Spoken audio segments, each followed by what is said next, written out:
प्यारे बच्चों, नमस्कार।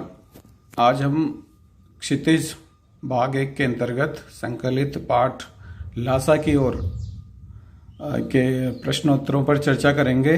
कल हमने इस पाठ को पढ़ा था। आपने जो वीडियो देखा होगा उसमें आपको पूरा समझ में आ गया होगा, और नहीं आया तो उसमें से कुछ जो प्रश्नोत्तर पर चर्चा करेंगे उसमें आपको बहुत सारे कॉन्सेप्ट्स क्लियर हो जाएंगे। और अगर इसके बाद भी कोई शंका बच जाती है तो आप मुझे संपर्क करके पूछ सकते हैं। तो चलिए शुरू करते हैं। सबसे पहले हम देखते हैं इसके पठित गद्यांश पर आधारित कुछ प्रश्न इसमें पूछे जा सकते हैं। आप अपनी पाठ्य पुस्तक खोल लीजिए और उसमें जो पाठ 2 लासा की ओर निकालिए, उसमें आपको ये गद्यांश मिलेगा। तिब्बत में यात्रियों के लिए बहुत सी तकलीफें हैं और कुछ आराम की बातें भी। यहाँ से जो गद्यांश शुरू हो रहा है उसे ढूंढ लीजिए इस वीडियो को पॉज करके, और उसे ढूंढ लीजिए अच्छे से, उसको मिला लीजिए, उसको पढ़ लीजिए। उसको पढ़ने के बाद हम इस प्रश्नोत्तर इसको चर्चा करेंगे। वहां जाति पाति छुआछूत का सवाल ही नहीं है, न औरतें पर्दा करती है। बहुत निम्न श्रेणी के भिखमंगों को लोग चोरी के डर से घर के भीतर नहीं आने देते। नहीं तो आप बिल्कुल घर के भीतर चले जा सकते हैं, चाहे आप बिल्कुल अपरिचित हो, तब भी घर की बहू या सासू आपको अपनी झोली में से चाय उनको दे सकते हैं।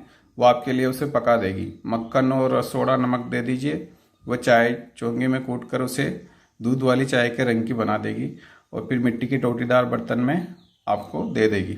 ये तिब्बत के उस समय के तत्कालीन समाज के बारे में सांकृत्यायन जी बता रहे हैं। ठीक है, इन्होंने जब वो यात्रा की थी तिब्बत की, ये पूरा यात्रा वृत्तांत है। अब इसमें हम उस समय के तिब्बत के समाज के बारे में बहुत कुछ जानने को मिलता है। जैसे पहला प्रश्न ये, तिब्बत का समाज कैसा था? तो तिब्बत में जाति पाति छुआछूत का सवाल ही नहीं था और न ही औरतें पर्दा करती थी। तो वहाँ पर जाति पाति का कोई भेदभाव नहीं था और औरतें पर्दा भी नहीं करती थी। ये आप समझ सकते हैं, क्योंकि वो जब भी आदमी वहाँ जाते थे कोई भी, तो उनको बेचारों को पूरी तरह से वो मदद करते थे। चाहे तो आप खुद ही घर के भीतर जाके चाय बना के ला सकते हो, इतनी मतलब भरोसा करते थे वो लोग। तो वहाँ पर किसी प्रकार की छुआछूत का या भेदभाव का सवाल ही नहीं था। अपरिचित व्यक्ति की सहायता तिब्बत की महिलाएं किस तरह किया करती थी? तो इसमें लिखा है कि अगर आप बिल्कुल अपरिचित हो तब भी घर की बहू बेटी जो भी है आपको चाय बनाकर दे देती थी, तो आपकी किस हर प्रकार से मदद करती थी। तिब्बत में महिलाएं दूध वाली चाय के रंग बनाने के लिए क्या करती थी? दूध वाली चाय का रंग को उसको बनाने के लिए, जो चाय होती थी उसे दूध वाली चाय के रंग में बनाने के लिए क्या करती थी?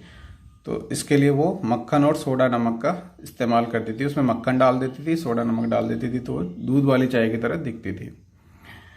दूसरा पठित गद्यांश है इसमें, तिब्बत की जमीन बहुत अधिक छोटे बड़े जागीरदारों में बंटी है। इन जागीरों का बहुत ज़्यादा हिस्सा मठों के हाथ में है। अपनी अपनी जागीर में हर एक जागीरदार कुछ खेती खुद भी करता है, इसके लिए मजदूर बेगार में मिल जाते हैं। खेती का इंतजाम देखने के लिए वहां कोई भिक्षु भेजा जाता है, जो जागीर के आदमियों के लिए राजा से कम नहीं होता। शेखर की खेती के मुखिया भिक्षु नमसे बड़े भद्र पुरुष थे और बहुत प्रेम से मिले। हालांकि उस वक्त मेरा वेश ऐसा नहीं था कि उन्हें कुछ ख्याल करना चाहिए था। ये उन्होंने अपने वृत्तांत में से बताया है। तो इसमें पहला प्रश्न है, तिब्बत की जमीन बहुत किसमें बंटी थी? मतलब तिब्बत की जमीन किस प्रकार से बंटी हुई थी? ये हमारे जो केंद्रीय विद्यालय संगठन का स्टडी मटेरियल है उसमें से मैं आपको समझा रहा हूँ। तिब्बत की जमीन बहुत अधिक छोटे बड़े जागीरदारों में बंटी थी। इन जागीरों का बहुत ज्यादा हिस्सा किसके हाथ में था? इन जागीरों का बहुत ज्यादा हिस्सा मठों या विहारों के हाथ में था। मतलब मठाधीशों को उसका नियंत्रण दे रखा था। खेती का इंतजाम देखने के लिए वहां किसे भेजा जाता था और उनका क्या महत्व था? तो उसके लिए वहां पर जो बौद्ध भिक्षु होते थे उन्हीं को खेती का इंतजाम देखने के लिए भेजा जाता था। वही देखते थे कि खेती में कितनी आमदनी, क्या करना है, किस तरह से काम करवाना है। जो जागीर के आदमियों के लिए राजा से कम नहीं होता। वो उसकी जो पदवी होती थी एक तरह से राजा के समान होती थी। वहां का पूरा स्वामी वही होता था, बौद्ध भिक्षु। अब हम पाठ पर आधारित प्रश्नों में आ जाते हैं। तिब्बत में यात्रियों के आराम के लिए क्या क्या सुविधाएं हैं? तो एक तो आप देखिए कि अभी हमने देखा कि कोई यहाँ पर छुआछूत या ऊंच नीच, जाति प्रथा, पर्दा प्रथा जैसी कोई चीजें है नहीं। यात्री किसी के घर में जाकर चाय वगैरह बनवा सकते हैं और उनके साथ किसी तरह से भेदभाव वो नहीं करते। दूसरा है, पाठ के आधार पर बताइए कि निर्जन स्थलों पर खून की सजा क्यों कठिन है? निर्जन स्थलों पर न कोई कानून व्यवस्था है, न सरकारी नियंत्रण। यहाँ खून का कोई गवाह भी नहीं मिलता, अतः खून की सजा नहीं हो पाती। जो निर्जन स्थल है जहाँ कोई नहीं होता। तिब्बत की यात्रा में आप देखोगे, जिसमें पाठ में पढ़ोगे कि कई स्थान ऐसे हैं जहाँ कोस मीलों दूर तक कोई आवासी बस्ती नहीं है, कोई लोग रहते नहीं हैं, बिल्कुल जंगली इलाका है, चारों तरफ से सुनसान है। और ऐसे में अगर वहाँ कोई अपराध हो जाता है तो पहली बात तो किसी को पता ही नहीं चलेगा, क्योंकि वो निर्जन है, वहाँ कोई आता जाता ही नहीं है। ठीक है, पता भी चल गया तो कोई गवाह नहीं है। तो इस तरह से ये वहाँ पर बड़ी स्थिति विकट हो जाती है। वहाँ किसी को सजा दिलाना बहुत बड़ी बात, बहुत मुश्किल बात है। लंकोर में लेखक कहाँ ठहरा और क्यों? तो लंकोर में लेखक सुमति के यजमान के यहाँ ठहरे हुए थे। सुमति इनके साथ गए थे, सुमति प्रज्ञा उनका पूरा नाम था, वो भी बौद्ध भिक्षु थे। उनके साथ में ये लंकोर में उनके यजमान के यहाँ ठहरे थे। भाटे की ओर दिखने वाले पहाड़ कैसे थे? तो भाटे की ओर दिखने वाले पहाड़ बिल्कुल नंगे थे, यानी उन पर कोई वनस्पति नहीं थी, न तो बर्फ की सफेदी थी, न ही हरियाली थी, इसलिए उनको नंगा पहाड़ कहा गया है। सुमति गंडे कैसे बनाता था? सुमति कपड़े की पतली पतली चीरी बत्तियों से गंडे मतलब जो होते हैं कुछ कपड़े की झंडियाँ टाइप होती है जो बौद्ध भिक्षु लगाते हैं, तो वो कपड़े की पतली पतली बत्तियों से वो उन्हें बनाता था। लेखक सुमति को यजमानों से मिलाने क्यों नहीं जाने देना चाहता था? लेखक को भय था कि सुमति अपने यजमानों के पास जाकर हफ्ता लगा देगा, इतने दिनों तक उसे भी अपनी प्रतीक्षा में ठहरना पड़ेगा, उसे भी उसकी प्रतीक्षा के लिए ठहरना पड़ेगा। इसकी वजह से यात्रा में तथा अध्ययन करने के लक्ष्य में बाधा पड़ेगी, इसलिए लेखक उसको मिलने नहीं देना चाहता था। क्योंकि उसको पता था कि ये जाएंगे तो हफ्तों तक वहीं रुक जाएंगे, इनके इतने सारे परिचित है, इतने सारे यजमान हैं, उनसे मिलेंगे जुलेंगे, बातें करेंगे, और तब तक लेखक वहाँ जल्दी से जल्दी पहुँच करके और बुद्ध धर्म की जो ग्रंथ थे उनका अध्ययन करना चाहता था। तो उसे लगता था कि इससे उसमें बाधा पहुंचेगी, इसलिए वो चाहता था कि सुमति उससे दूर न जाए, उसके साथ ही रहे। इसके अभ्यास प्रश्न में है, थोंगला के पहले के आखिरी गांव पहुंचने पर भिखमंगे के वेश में होने के बावजूद लेखक को ठहरने के लिए जगह मिल गई, लेकिन दूसरी यात्रा के समय भद्र वेश में होने पर भी उन्हें स्थान नहीं मिला। क्यों? ये देखिए, दोनों एक दूसरे से विरोधाभासी स्थितियां हैं कि पहली बार जब वो गए तो बिल्कुल भिखमंगों की तरह दिख रहे थे, तब भी उनको वहां रुकने के लिए जगह मिल गई, और दूसरी बार जब गए तो बहुत भद्र वेश में थे, ये सभ्य पोशाक में थे, बहुत अच्छी वेशभूषा उन्होंने धारण कर रखी थी, जिससे उनको सम्मान मिलना चाहिए था, लेकिन उनको जगह ही नहीं मिली। ऐसा क्यों हुआ?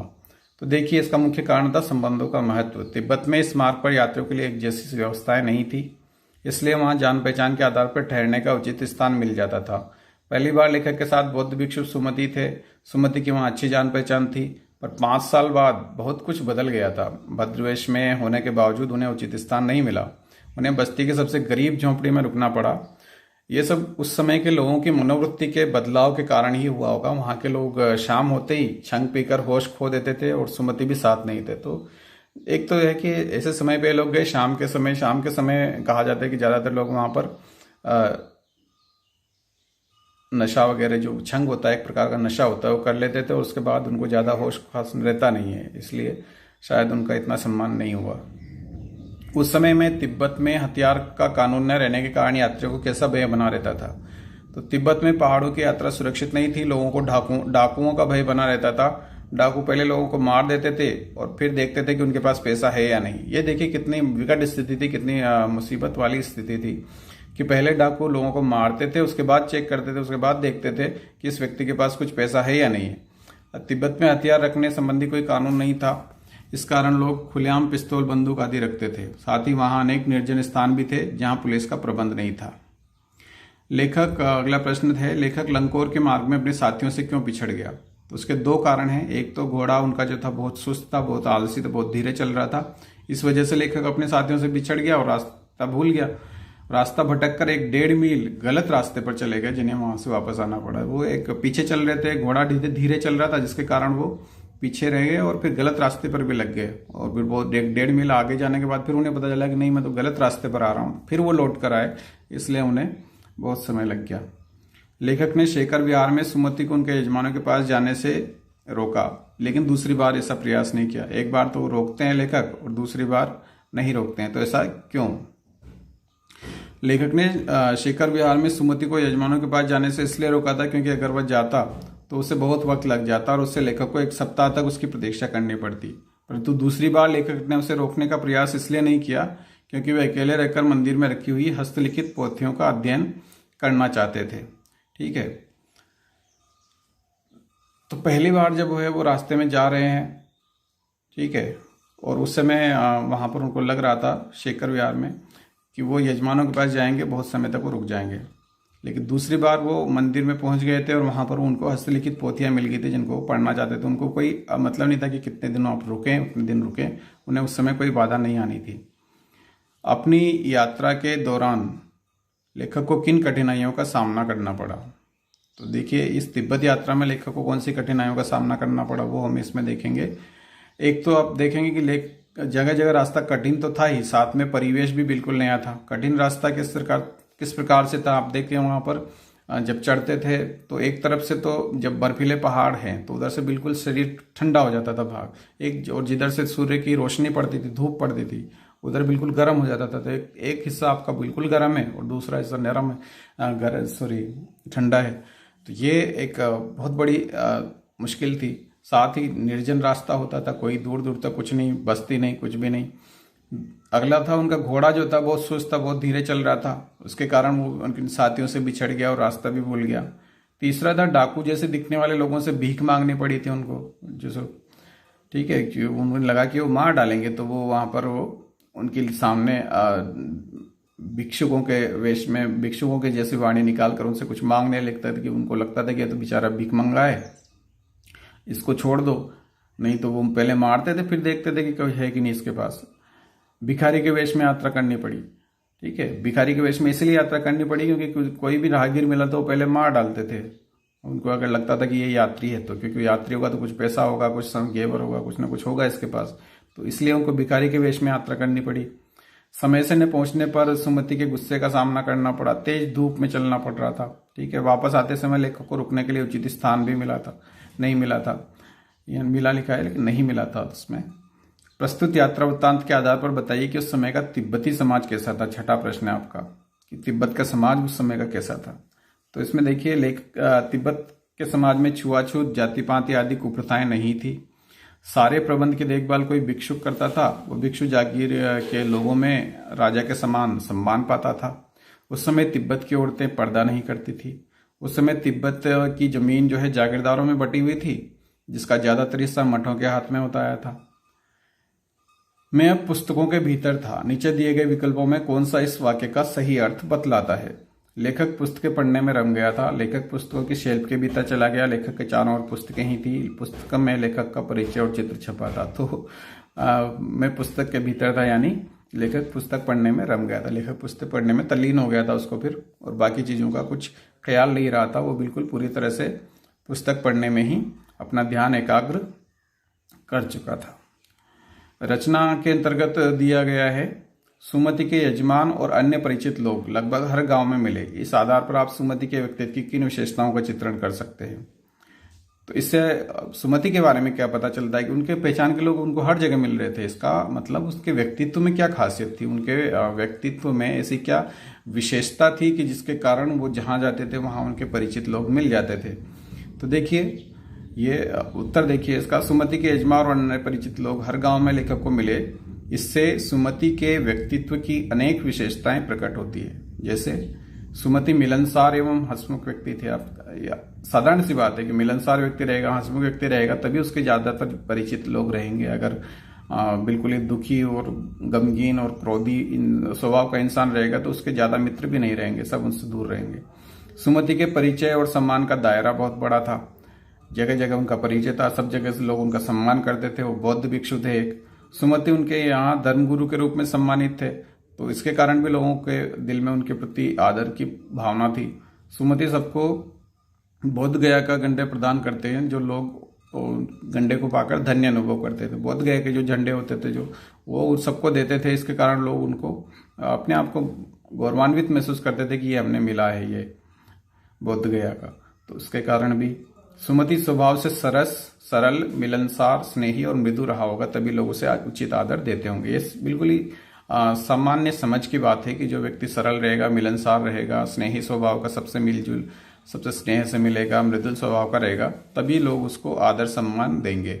नहीं तो ऐसी संभावनाएं नहीं बनती है। सुमति बौद्ध धर्म में आस्था रखते थे तथा तिब्बत का अच्छा भौगोलिक ज्ञान रखते थे। बौद्ध धर्म में आस्था रखने के कारण उनके मिलने जुलने वाले लोगों की संख्या बढ़ी, उनके जो अनुयायी थे उनकी संख्या बढ़ी, उसके कारण उनकी जान पहचान बढ़ी। और तिब्बत का अच्छा भौगोलिक ज्ञान रखते थे, वो कहाँ कौन सा गांव है, किस गांव में रहना है, किस गांव में नहीं रहना है, वो सब चीज़ें, और कहाँ से उसका रास्ता है, ये सब बातें भी सुमति जानते थे, जिसके कारण भी उनका वहाँ पर काफ़ी सम्मान था। हालांकि उस वक्त मेरा वेश ऐसा नहीं था कि उन्हें कुछ भी ख्याल करना चाहिए था। उस कथन के अनुसार हमारे आचार व्यवहार के तरीके वेशभूषा के आधार पर तय होते हैं। आपकी समझ में ये उचित है या अनुचित विचार व्यक्त करें। बच्चों, इस पर आप अपने विचार जो है रिकॉर्ड करके व्हाट्सएप पर भी भेज सकते हैं कि जो है लोग आजकल बहुत सामान्य से ये बात हो चुकी है कि वो व्यक्ति के वेशभूषा देखेंगे और वेशभूषा देखने के बाद ये अंदाजा लगाते हैं कि ये आदमी कैसा होगा, जबकि ऐसा होना नहीं चाहिए। उसके आचार व्यवहार का जो तरीका है, उसका जो स्वभाव है, उसका मूल्यांकन उसके कार्यों से, उसके कर्तव्यों से, उसके गुणों से होना चाहिए।